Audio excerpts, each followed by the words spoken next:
Okay, so we talked about the close of customers that want to try and shop around. Totally understandable, showed them a quick way to how to get past that.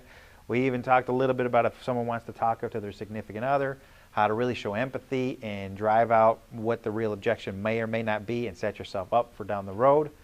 Now, customer throws at you, well, I'm not in the market for right away, okay? I'm in here just getting information. I just want to shop around. And they told you all that right away. In your introduction part of it, you said, that's fantastic, sir. I'll be happy to help you, provide you with information. By the way, my name is Brian Vietzke. I'm one of the sales professionals here, and you are very nice to meet you, sir. Did all that stuff great. He told you right away. You did everything you were told you were taught to do. You did everything that your instincts, your habits have created, and you're at that end point. You've had a compelling presentation the entire time, and they still tell you that just shopping, I still am not ready in the market for a couple months yet. What do you do? Right? He tells you this right away. He sticks with it to be true. Mr. Customer, I can appreciate that. If you don't mind me asking, a lot of programs, a lot of incentives, they do fluctuate. Something might be better 2 months down the road. Something might go away 2 months down the road. It's really hard for me to predict. What changes for you in 2 months down the road? Well, honestly, Brian, I get my tax check in about 2 months, and it's going to allow me to put maybe $3,000 to $4,000 down, and I'd like to help me put $3,000 to $4,000 down. Well, I don't blame you. I'm $3,000 to $4,000 down. I mean, that's almost changing your payment $100 a month. What were you expecting to pay a month? Well, I was expecting to pay $400 a month.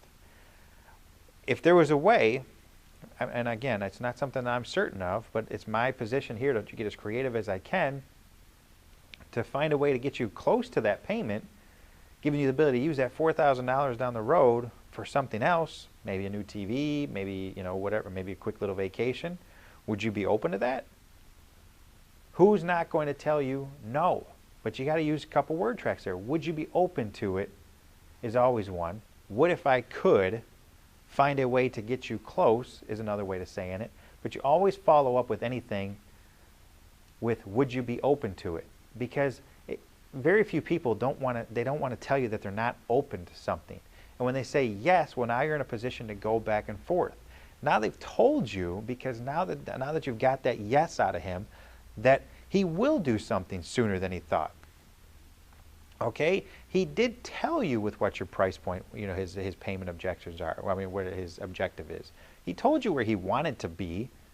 All right, but it doesn't mean that's not where he's willing to accept to be. If you show him a scenario, and he may say, look at this scenario and say, well, that's not bad. You may show 3 or 4 different options, and you may say, well, I guess if I go this route, I could still use this money for something else. Okay, but at least you showed some empathy down there. Now, maybe you don't do anything that's going to help you get that close today, but you've got a manager there that's going to help you do a TO. You've gotten a commitment out of them. You said, what if I could find a way to get you close? I'm not sure that I can, but if I could find a way to get you close to that payment without having you put that $4,000 down, allowing you to use that $4,000 for something else, would you be open to it? Yes. All right, well, let's see what we can do. So basically, if I understand you correctly, this is where you're trying to be. You're trying to get to this payment on this car, okay, and we don't have anything else down other than this $4,000, and we're open to options, correct? Yes. Okay, so he tells you he's open to options, so that might be open to leasing, an extended lease term, a 60-month loan, a 72-month loan, and you come out there with a scenario for him to sit there and look at. Well, Mr. Customer, I've got a few scenarios for you to look at, and one of them, in fact, gets you right where you want it to be.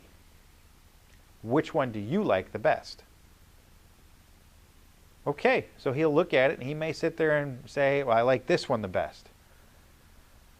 Well, Brian, I would take this one if you could get that payment closer. Well, now you're negotiating. You're going back and forth. And you may look at it and say, well, sir, for me to come down with that much money, it really, I mean, that's what you're asking us to reduce that to. Do you have $1,000 available that might help me get to there? Do you have $2,000 available? Ask for a bigger number. He may say, no, I don't have $2,000. Then you can say, well, do you have $1,500? No, I don't have. Do you have $1,000?